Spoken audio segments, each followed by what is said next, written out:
Sai Satcharitra Chapter 1. Salutations. The story of grinding wheat and its philosophical significance. According to an ancient and revered custom, Hemipint begins the work, the Sai Satcharitra, with various salutations. First, he bows and prays to the god Ganesha to remove all obstacles and make the work a success, and says that Shirdi Sai is the god Ganesha. To the goddess Saraswati, to inspire him to write the work, and says that Shirdi Sai is one with this goddess, and that he is himself singing his own life. To the gods Brahma, Vishnu and Shiva, the creating, preserving and destroying deities respectively, and says that Sainath is one with them.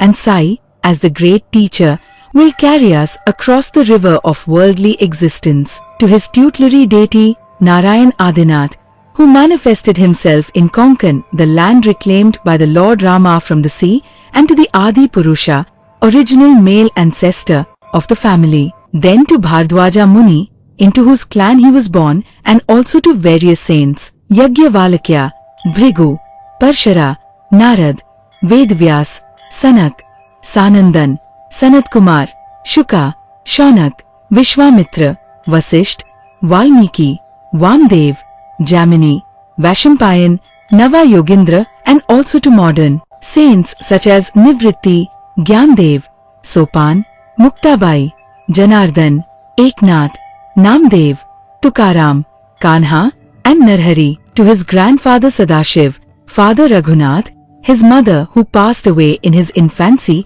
to his paternal aunt who raised him, and to his loving elder brother. Then to the readers, and praise to them to give their whole and undivided attention to his work. And lastly, to his Guru Shri Sainath, an incarnation of Shri Dattatreya, who is his sole refuge and who will make him realize that Brahman is the reality and the world an illusion. After describing briefly the various modes of devotion according to Parshara, Vyas and Shandilya, the author goes on to relate the following story. It was one morning, sometime after 1910, when I went to the masjid in Shirdi to receive Sai Baba's darshan. I was wonderstruck to see the following phenomenon. After washing his mouth and face, Sai Baba began to make preparations to grind wheat.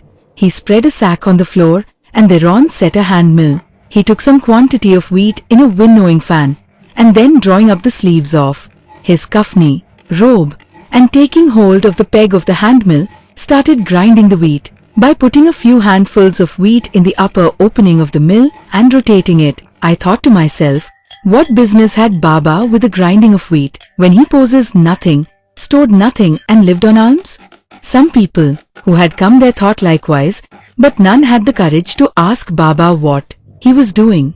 Immediately, this news of Baba's grinding wheat spread into the village, and men and women flocked there to see Baba's act. 4 bold women from the crowd forced their way up, gently pushed Baba aside, and forcibly took the handle into their hands, and then, singing Baba's leelas, started grinding. At first, Baba was enraged, but on seeing the women's love and devotion, he was very pleased and began to smile. While they were grinding, they began to think that since Baba had no house, property or children, and since he lived on alms, he did not require any wheat flour to make bread. What would he do with this large quantity of flour? Perhaps as Baba was very kind, he would distribute the flour among us. Thinking in this way, while singing, they finished the grinding, and after putting the hand mill aside, they divided the flour into 4 portions and were about to take the flour away. Baba, who had been calm and quiet up till then, got wild and started yelling at them saying, "Ladies, have you gone mad? Whose father's property are you looting? Have I borrowed any wheat from you so that you can safely take the flour? Now please do this, take the flour and throw it on the village border limits." On hearing this, the women felt abashed and, whispering amongst themselves, went to the outskirts of the village and spread the flour as directed by Baba. I asked the people of Shirdi, what was this that Baba did? They replied that as the cholera epidemic was spreading in the village, this was Baba's remedy. It was not wheat that was ground, but cholera itself was ground to pieces and pushed out of the village. From this time onward, the cholera epidemic subsided and the people of Shirdi were happy. I was very pleased to know all this, but my curiosity was also aroused. I began to ask myself, what earthly connection was there between wheat flour and cholera? What was the causal relationship between the two? And how was one to reconcile them? The incident seemed to be inexplicable. I felt I should write something about this and sing to my heart's content Baba's sweet leelas, miracles. Thinking about this leela filled my heart with joy, and I was thus inspired to write about Baba's life, the Satcharitra. And as we know, with Baba's grace and blessings, this work was successfully accomplished. The philosophical significance of grinding. Apart from the meaning which the people of Shirdi gave this incident of grinding wheat, there is, we believe, a philosophical significance too.